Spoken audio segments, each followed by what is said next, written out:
Visakha steel plant లో అగ్ని ప్రమాదం జరిగింది. SMS2 విభాగంలోని మిషన్ 2 లో మంటలు ఎగిసిపడ్డాయి. మరింత సమాచారాన్ని మా ప్రతినిధి ఆదిత్య పవన్ అడిగి తెలుసుకుందాం. ఆదిత్య పవన్, అగ్ని ప్రమాదానికి గల కారణాలేంటి? ప్రస్తుతం మంటలు అదుపులోకి వచ్చాయా? ప్రస్తుతం మంటలు అదుపులోకి వచ్చాయి. Visakhapatnam steel plant SMS2. SMS అంటే స్టీల్ మెల్టింగ్ షాప్. ఈ స్టీల్ మెల్టింగ్ షాప్ 2 లో సెక్షన్ 2 లోనే ఈ యొక్క ప్రమాదం జరిగింది. ప్రధానంగా చూసుకున్నట్టయితే స్టీల్ ప్లాంట్ లో చాలా భారీ యంత్రాలు ఉంటాయి. ఈ యంత్రాలకి ఎప్పటికప్పుడు నిర్వహణ చేస్తూ ఉంటారు. నిర్వహణ కోసం అందులో ఉండేటువంటి ఆయిల్ ని మారుస్తూ ఉంటారు.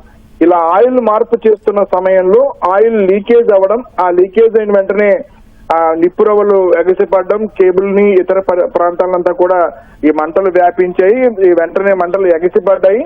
అయితే ఈ ప్రమాదంలో ఎటువంటి ఎవరికి కూడా మానవపరంగా ఎవరికి కూడా ఏ రకమైనటువంటి హాని జరగలేదు, దెబ్బలు కానీ ఏమీ తగలలేదు. కానీ వెంటనే స్టీల్ ప్లాంట్ కి ప్రత్యేకమైనటువంటి ఫైర్ సేఫ్టీ వింగ్ ఉంది. వెంటనే ఫైర్ సేఫ్టీ సంబంధించినటువంటి అగ్నిమాపక వాహనాలు సంఘటన ప్రాంతానికి చేరుకున్నాయి, మంటల్ని అదుపు చేశాయి. అయితే ప్రధానంగా చూసుకున్నట్టయితే యాజమాన్యం కూడా ఇది నిర్వహణలో భాగంగా జరిగినటువంటి ప్రమాదమే. సాధారణంగా ఈ రకంగా ప్రమాదం జరుగుతూ ఉంటుందనేటువంటి అంశాన్ని వ్యక్తపరిచారు.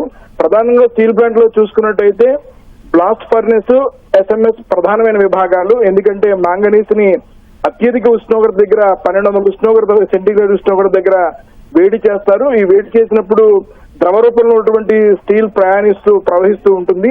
ఆ విధంగా ప్రవహిస్తున్న సమయంలోనే ఆ యంత్రాలను ఎప్పటికప్పుడు నిర్వహణ చేయాలి. కాబట్టి ఆ నిర్వహణలో భాగంగానే ఆయిల్ మార్పు చేస్తున్న సమయంలో ఉష్ణోగ్రత అధికంగా ఉంటుంది. సాధారణంగా కూడా స్టీల్ ప్లాంట్ లో ఉండేటువంటి కొన్ని విభాగాల్లో లోపల ఉండేటువంటి గది ఉష్ణోగ్రత కూడా 60 సెంటీగ్రేడ్ ఉష్ణోగ్రత ఉండేటువంటి పరిస్థితి ఉంటుంది. కాబట్టి అటువంటి పరిస్థితుల్లో అగ్ని ప్రమాదాలకి చాలా అనుకూల పరిస్థితి ఉంటుంది. అందులో భాగంగానే ఈ ప్రమాదం జరిగిందని యాజమాన్యం చెప్తుంది. ప్రస్తుతం అయితే పరిస్థితి అదుపులోకి వచ్చింది. కానీ ఏ కార్మికులకి ఎవరికి కూడా ఎలాంటి ప్రమాదం జరగలేదని యాజమాన్యం కూడా స్పష్టం చేస్తుంది. ప్రస్తుతం అయితే స్టీల్ ప్లాంట్ సంబంధించినటువంటి ఫైర్ సేఫ్టీ చెందినటువంటి అధికారులు, స్టీల్ ప్లాంట్ యాజమాన్యం సంబంధించిన అధికారులంతా కూడా సంఘటన ప్రాంతాన్ని పరిశీలిస్తున్నారు.